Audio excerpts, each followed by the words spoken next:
दोस्तों, कुछ हिंदू धर्म के लोगों का मानना है कि मक्का में भगवान शिव जी को कैद करके रखा गया है, जिस पर अगर किसी हिंदू धर्म के व्यक्ति ने जाकर पानी की धारा विसर्जित की तो वह आज़ाद हो जाएंगे।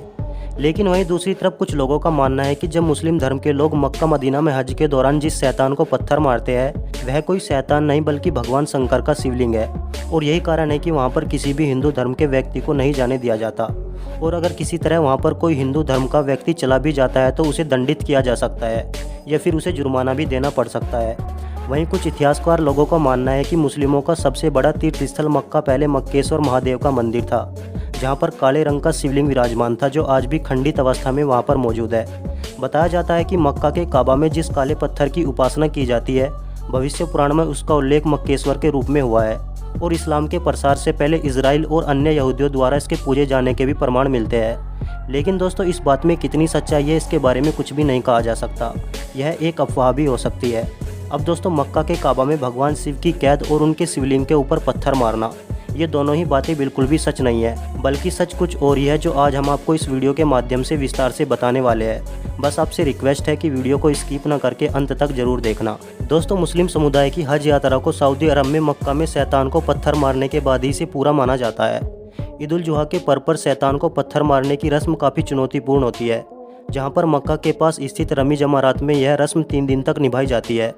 आपको बता दें कि हज को जाने वाले यात्री रमी जमारात में 3 बड़े खंभों को पत्थर मारते हैं, और इन्हीं खंभों को शैतान माना जाता है, ना कि शिवलिंग को। अब दोस्तों, हम आपको इन खंभों पर पत्थर मारने की पीछे की वजह को बताने वाले हैं। कहते हैं कि एक बार अल्लाह ने हजरत इब्राहिम से कुर्बानी मांगी, जिसमें कुर्बानी के तौर पर उनको अल्लाह को अपनी सबसे पसंदीदा चीज़ देनी थी। ऐसे में हजरत इब्राहिम मुश्किल में पड़ गए, क्योंकि उन्हें सबसे प्रिय अपना बेटा इस्माइल था, और यह बेटा उन्हें बुढ़ापे में हुआ था। हालांकि हजरत इब्राहिम ने इसे अल्लाह का हुक्म मानकर अपने जिगर के टुकड़े की कुर्बानी देने का फैसला किया, और जिस दौरान वह अपने बेटे की कुर्बानी के लिए जा रहे थे तो रास्ते में उन्हें शैतान ने देख लिया और उनका रास्ता रोक लिया, जिसने उनसे सवाल किया। शैतान ने पूछा कि जब वह अपने बेटे की कुर्बानी दे देंगे तो बुढ़ापे में उनकी देखभाल कौन करेगा। इस दौरान हजरत इब्राहिम सोच में पड़ गए, लेकिन फिर अल्लाह के हुक्म को पूरा करने के लिए चल दिए। लेकिन उन्हें लगा कि कहीं उनकी भावनाएं बीच में ना आ जाए और बेटे के मुँह में वह कुर्बानी ना दे पाए, इसलिए उन्होंने सबसे पहले अपनी आंखों पर पट्टी बांध ली और फिर कुर्बानी देने की प्रक्रिया अपनाई। उसके बाद जब हजरत इब्राहिम ने अपनी आंखें खोली तो वह हैरान रह गए, क्योंकि उनका बेटा इस्माइल उनके सामने बिल्कुल जीवित खड़ा था, और जिस जगह पर उन्होंने अपने बेटे की कुर्बानी दी थी वहाँ पर एक मेमना पड़ा हुआ था। जिसके बाद ईद उल जुहा के मौके पर बकरे व मेमनों की कुर्बानी दी जाने लगी।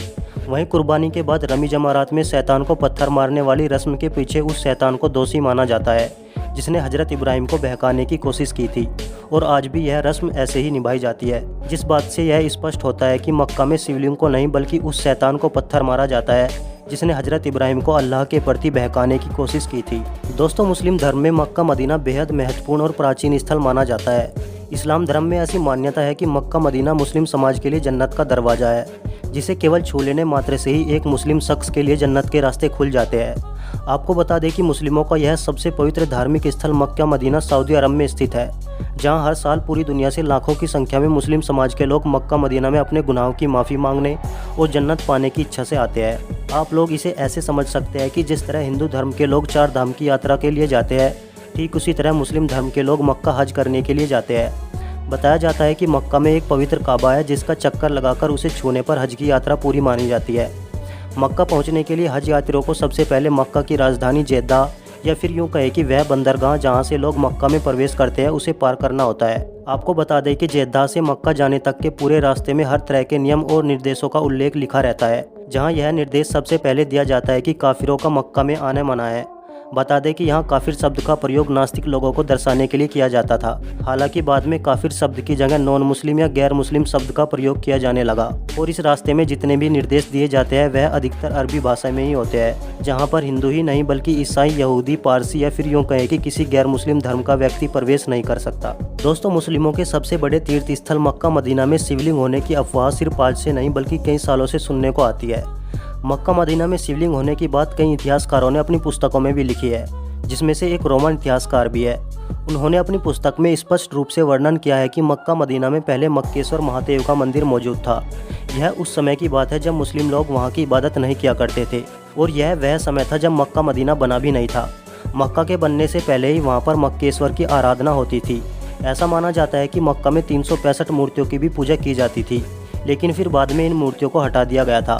लेकिन मूर्तियों को हटाने के बाद भी इनके कुछ खंडन वहीं पर रह गए थे। वहीं दूसरे इतिहासकार कहते हैं कि मुस्लिमों के आगमन से पहले ही मक्का मदीना में इबादत की जाती थी, और वहीं मक्का मदीना के पाक स्थल होने का एक कारण यह भी है कि वह स्थल कुरान जो मुस्लिमों का सबसे पवित्र ग्रंथ है उसका उद्गम स्थान माना जाता है। आपको बता दें कि मक्का में जिस ओर काबा है, दुनिया भर के मुस्लिम धर्म के लोग उसी ओर मुंह करके नमाज पढ़ते हैं, ताकि नमाज के समय उनकी सीधी बात अल्लाह तक पहुंच सके। कई जगह यह भी स्पष्ट है कि मक्का जो सबसे बड़ा तीर्थ स्थल है, पहले वह मक्केश्वर महादेव का मंदिर था। और कई प्राचीन कहानियों में इस बात का जिक्र भी मिलता है कि मक्का में बहुत बड़ा काले रंग का शिवलिंग था जिसकी लोग पूजा किया करते थे। ऐसा भी माना जाता है कि वह शिवलिंग आज भी खंडित अवस्था में मक्का में मौजूद है, और इस शिवलिंग को एक क्यूब आकार के बॉक्स में बंद करके रखा गया है। दोस्तों, इस्लाम धर्म के अनुसार काफ़ी समय पहले जब पैगंबर हजरत इब्राहिम वचन के अनुसार अपनी पत्नी हजरा और शिशु पुत्र हजरत इस्माइल को मक्का के रेगिस्तान में छोड़कर चले गए थे, तो रेगिस्तान में उन दोनों को पानी का कोई भी स्रोत नजर नहीं आ रहा था। लेकिन जब छोटे हजरत इस्माइल को प्यास लगने लगी तो वह अपने पैरों की एड़ियों को रेत पर रगड़ने लगा, जिससे अल्लाह के करम से वहां पर पानी निकल आया, और फिर यह जगह एक पानी के कुएं का रूप ले लेती है, जिसे आज मक्का मदीना में जमजम के पानी के नाम से जाना जाता है। और जब इस पानी की जांच की गई तो यह बात सामने आई कि यह ईश्वर की एक देन है जो काफ़ी फ़ायदेमंद और सबको सूट करने वाला है। वहीं दूसरी तरफ हिंदू धर्म के अनुसार बताया जाता है कि जहां महादेव का शिवलिंग होगा वहां पवित्र गंगा का स्थान जरूर होगा। इसलिए मक्का के काबा के पास पवित्र झरना बहता है, जिसके पवित्र जल को ग्रहण करके लोग धन्य हो जाते हैं, जिसे मुस्लिम लोग इस पवित्र झरने को आबे जमजम के नाम से पुकारते हैं। हज करने के बाद मुस्लिम लोग इस पवित्र जल को अपनी बोतल में भरकर अपने साथ ले जाते हैं। देखा जाए तो यह समानता बिल्कुल ठीक वैसे ही है जैसे लोग गंगा के निकट से गंगा जल अपनी बोतल में भरकर घर ले जाते हैं। बता दें कि मक्का में हज के दौरान कई सारे रीति रिवाज ठीक वैसे ही निभाए जाते हैं जैसे हिंदू धर्म में पूजा के समय निभाए जाते हैं। लेकिन जैसा कि हमने आपको पहले ही कहा था कि मक्का मदीना में शिवलिंग है या नहीं, इस बात का स्पष्ट प्रमाण आज तक भी किसी को नहीं मिला है। इसलिए आज भी यह कहानी सिर्फ एक अवधारणा और लोक कथा बनी हुई है। दोस्तों, आपको बता दें कि इस्लाम धर्म में सबसे पाक माने जाने वाली इमारत काबा है, जो ग्रेफाइट के पत्थर से बनी हुई है, जिसकी लंबाई 40 फीट है और चौड़ाई 30 फीट है, जिसमें कोई भी खिड़की नहीं बल्कि केवल एक ही दरवाजा है। यह इमारत तकरीबन 1400 साल पुरानी है, जिसे मुस्लिम धर्म के लोग हजरत इब्राहिम के समय से जुड़ा हुआ मानते हैं, और दुनिया के सारे मुस्लिम धर्म के लोग इसी काबा की तरफ मुंह करके नमाज पढ़ते हैं। सबसे खास बात यह है कि मक्का में किसी भी गैर मुस्लिम के आने की इजाज़त नहीं है, और इसी वजह से लोग बहुत सी अजीब बातें करते हैं कि शायद यहाँ कोई ऐसा काम होता हो जो मुस्लिम लोग दुनिया से छुपाकर करते हैं। लेकिन आप मक्का मदीना को लाइव देख सकते हैं, क्योंकि वहाँ पर सिर्फ सच्चे दिल से ही खुदा की इबादत की जाती है। हालांकि यह भी बताया जाता है कि कई बार कुछ लोग अपने गलत इरादों को अंजाम देने के लिए झूठ बोलकर गलत तरीके से मक्का में जाने की कोशिश करते हैं, पर वह कभी भी कामयाब नहीं हो पाते, क्योंकि या तो उन्हें पुलिस पकड़ लेती है या फिर कुदरत अपने हिसाब से उनको सजा देती है। कहा जाता है कि आज तक कई सारे गैर मुस्लिम लोगों ने मक्का में जाने की कोशिश की, लेकिन वह आज तक भी मक्का में प्रवेश नहीं कर पाए। दोस्तों, आपको बता दें कि ये सभी जानकारी इंटरनेट के माध्यम से ली गई है, जिसमें किसी भी धर्म, जाति या फिर व्यक्ति को ठेस पहुँचाने की कोशिश बिल्कुल भी नहीं की गई। और आप हमारी ये वीडियो किस जगह और कहां से बैठकर देख रहे हैं, हमें नीचे कमेंट करके ज़रूर बताएं। और साथ ही अगर वीडियो पसंद आई हो तो प्लीज़ वीडियो को लाइक करके चैनल को सब्सक्राइब भी ज़रूर कर दें, क्योंकि हम इस चैनल पर इस तरह की इंटरेस्टिंग वीडियो लाते रहते हैं।